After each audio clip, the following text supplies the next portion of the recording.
Hello, hello, hello. Okay, so we are going to continue on the stories of all these known notorious serial killers, but I kind of want to jump in and do this one case. And here's why, because I just recently watched the whole series and episodes based on this case, and I kind of think that it's very important to get this kind of stuff out there because not everybody you suspect is your friend is actually your friend.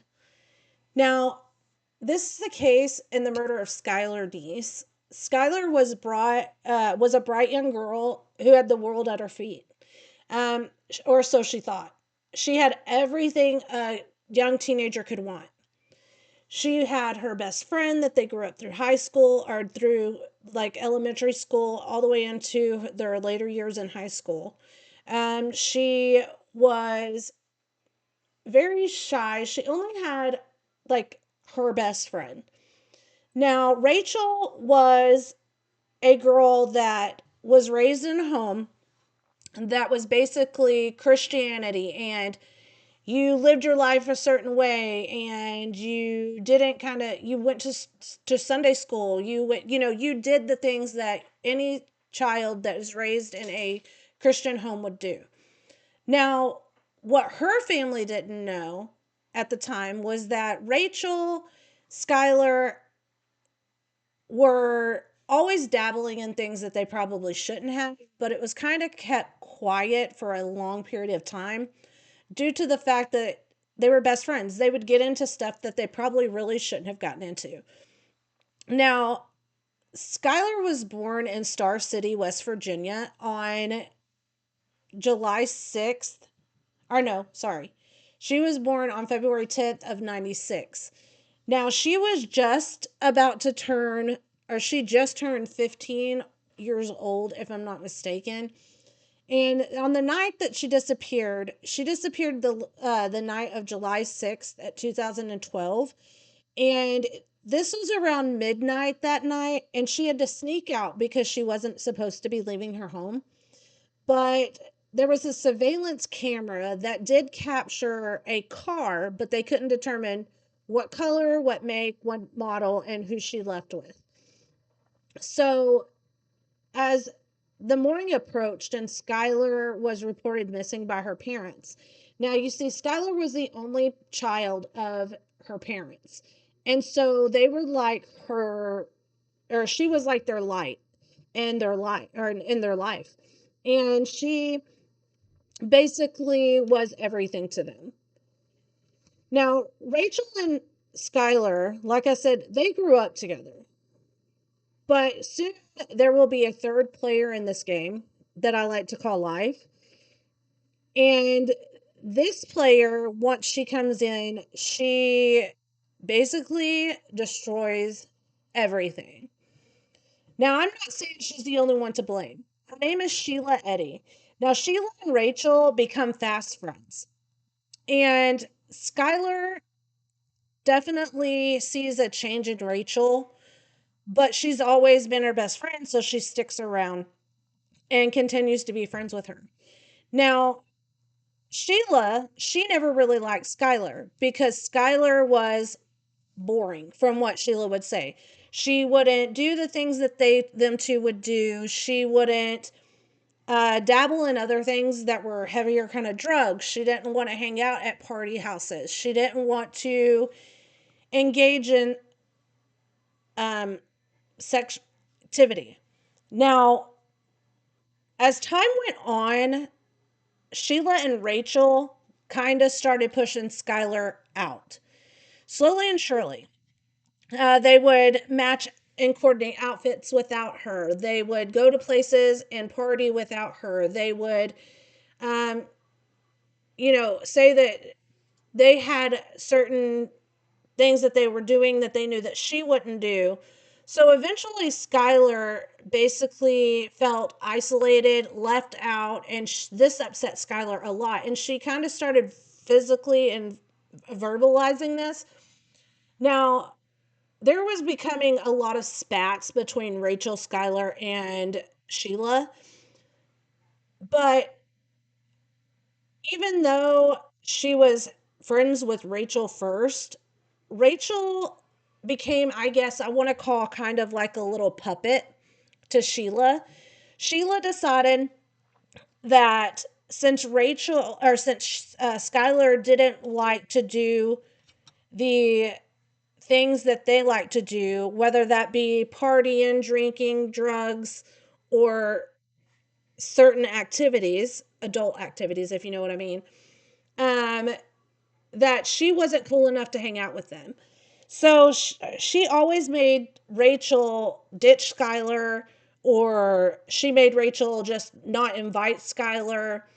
And Rachel did all of these things because not only was Rachel this supposed to be Christianity girl, she decided that her and Sheila were going to have certain activities together. So not only were doing these activities together, they were also had boyfriends, and they were doing all of this crazy stuff that young teens probably shouldn't have been doing, but they thought that it was innocent, I'm pretty sure, at the time. Now that came to a sudden halt, and I'm going to tell you why. Because Sheila talked Rachel into getting rid of Skylar.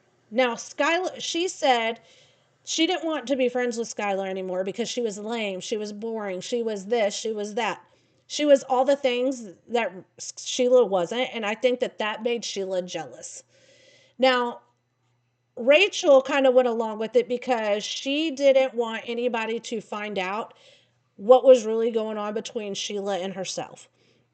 Now, Skylar knew that Sheila and Rachel were seeing each other not just as friends, but nobody else did. They kept it hidden very well while in public, while at school, while whatever, other than on these party nights. Now, they would go to these parties that were at this guy's house that supposedly one of the older brothers robbed a bank, and they would have all different kinds of drugs, and they would have all of these different types of scenarios that they would go and do, right? So during these times, they didn't want Rachel around or Skylar around because she was not into this kind of activity. Now, here's where things take a turn. So when Sheila decided that she didn't want to be friends with Rachel or with Skylar anymore, she didn't think that it was just enough to end their friendship. Her and Rachel decided that they had to kill her in order to make life better, to get her out of their hair once and for all. Ditching her wasn't enough. Uh, Lying to her wasn't enough. Pushing her out wasn't enough. So they set this plan into motion where on the midnight they had Skylar, Sheila and Rachel had Skylar like sneak out of their home or sneak out of her home, meet them in the car with the thought process that they were going to go and joyride and drink and smoke some weed and just do teenage girl stuff. Now, what Skylar didn't know was that her life was soon going to come to an end. Now, after driving around for a certain amount of time, um, Sheila, Skylar, and Rachel, they all end up at this like certain place. And when they tell Skylar to get out of the car because they were coming, they were just moving slower than she was. She goes to this like overlook or wherever they're at. And they come up behind her with in hand and they attack her. I mean, over and over and over again. Now, eventually, after um, they take her somewhere or they leave her where this happened at. But I think they took her somewhere else. Now, they had to come up with a story that would make police believe that they had nothing to do with it. So Sheila had Rachel rehearse this like same story over and over and over. Well, at first, police believe it because of how close Skylar and Rachel are supposed to be or have been. But police don't really necessarily believe it later on. And but the family is like, no, she would never have anything to do with this because they were best friends, or so they thought.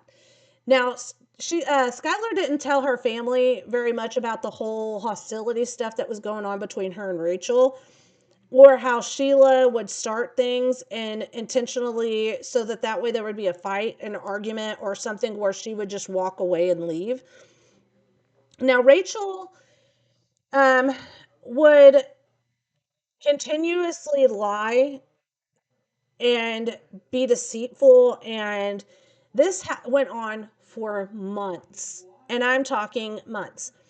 Now, eventually, um, her body was found in January of 2013, and can't move that right now. Okay, her body was found in 2013, and it was not found to be a very good experience because when they found her, it had been months. Now, when she first went missing, Rachel said she didn't know nothing. She tried to help find her. She played the devoted best friend to a T. But police started noticing that the stories that Rachel and Sheila had matched too perfectly. So they started nitpicking these stories and re asking these girls questions. Well, eventually, Rachel agreed to do a lie detector test. And during these lie detector tests, she decided that she was going to jump out of the lawyer's car on the way to do this lie detector test because she knew she was lying and she was going to fail it. And they were going to find out. Now, previously to the murder of this young girl, Skylar started writing these, I guess, little things online and putting them out in public, saying, you stabbed me in the back one too many times. You lied to me, and now you're a BITC. Like, she started getting very truthful about things. And she was saying right before she was murdered that she was going to let the whole school know their secret. Now, I don't think that her death was just to get rid of her because that's all they wanted. I think they did it to keep a secret that nobody else was supposed to know because once this secret came out, it was going to possibly not only destroy Rachel's life, but also Sheila's. Now, um, as as I said, when she jumped out, eventually they did catch up to her and they put her under arrest and brought her back to the station. Now, once she started revealing everything that really happened that night, and they got the surveillance cameras and the route that they all took, everything basically kind of fell into play. Now, Sheila at this time does not know that Rachel is in custody, and she's actually opening her mouth and letting everything fly. Now, this is what the story was said, that Skyler knew that Rachel and Sheila were having sexual relationship with each other, and that nobody else knew. And they feared that Skylar was going to out them to her parents and everybody else under the sun, pretty much, right? So they not only didn't want that to happen, but any other secrets that they were afraid that Skylar knew, they couldn't let them come out. So she said that her and that herself and Shelly or Sheila were going to or set this plan. Sheila decided that she wanted to kill Skylar. And so when all of this happened, she didn't know what to do at first. But like I said, she didn't want to lose her love. I felt like she was kind of more like a puppet to her. Anything Sheila said to do, Rachel jumped. I mean, it got to that point. Now, I don't know if you want to call it puppy love, infatuation. I don't care what you call it. But this is not reasons to go out and murder your one of your best friends. They're a best friend for a reason. And I understand that I think if she would have spoke to Skyler, that they could have straightened this out between the two of them. But um, Sheila was not about to let that happen because she knew that if Skylar and Rachel actually sat down and had a conversation, that they would work it out and she'd be left out in the dark. I almost guarantee you it was all about jealousy with Sheila. I don't think that she thought that they had a good enough relationship, but I think that she knew that Rachel was so vulnerable at the time that she could play her like a fiddle. Now, she made Rachel, I think, believe that she really did love her. And honestly, to get like her way and have her way with them or with her and get her to do what she wanted. But where did it leave him once it happened? So now we're back in the interrogation room after the fact that she had been caught. And she starts saying, well, Sheila was telling me that she didn't want to be friends with Skylar anymore because she was so lame and she didn't party and she didn't do this, that, the things that we wanted to do. And if she came out with the truth, then it was going to cause so many problems, but we couldn't afford to let this happen. So Sheila told me that she wanted to Skylar, and I kind of basically went along with it because why not? I wanted to make Sheila happy. So they pretended like they were going to hang out, and she said we got her to sneak out. We brought her, we drove around for a while to find the spot to do it. And the moment she turned her back, we were on her, basically. And before they knew it was done. Now, they've devised this plan, right, to hide it. And Sheila's the one that came up with the perfect alibi. And for a while, I think it was a great alibi until things started getting left out, things started slipping up, things started coming out that they didn't want anybody to find out. Because even people that they interviewed at the school later on said that they never knew that anything was really going on more than friendship between Sheila and Rachel. So they did hide it very well. It just wasn't enough to keep Rachel from feeling as guilty as she did. Now, once she told them that they had planned it, so one, they got him for premeditation. Once she told him, or like she told him that they hid it, they got him for conspiracy. They got them for, they got them for so many charges and things like in the dirt that it's not even funny. So Sheila ends up getting arrested later after Skylar tells them, and they can confirm like cell phone towers or whatever, I guess, and surveillance cameras at different intersections and why they went out to a certain area that they did it at, like everything, right? So eventually, um, they arrest Sheila as well. Now, Rachel gets charged with second degree murder because she actually told the truth. So they like downgraded her charges. She ended up getting 30 years, but possible parole in 15. And now Sheila got a life sentence, but she also got a possible parole date of like 30 something years or something. I don't know. It was a long time. Now, this story, I don't know how it could get any worse. Um, lies, betrayal, anything that you could have thought, people that were supposed to be your best friends are the ones, are your best friend is the one that ended up ending your life, and then playing it off and lying. to not only the police, but your parents, and acting like the devoted friend that she was. Now, this is the craziest thing I've ever heard. And this is one of many friendships that I know about. There's also a, if you do know, it's the one where the two best friends decided that they were going to also somebody else, but she survived. She got help. She lived. And these are when friendships turn bad and they start becoming toxic.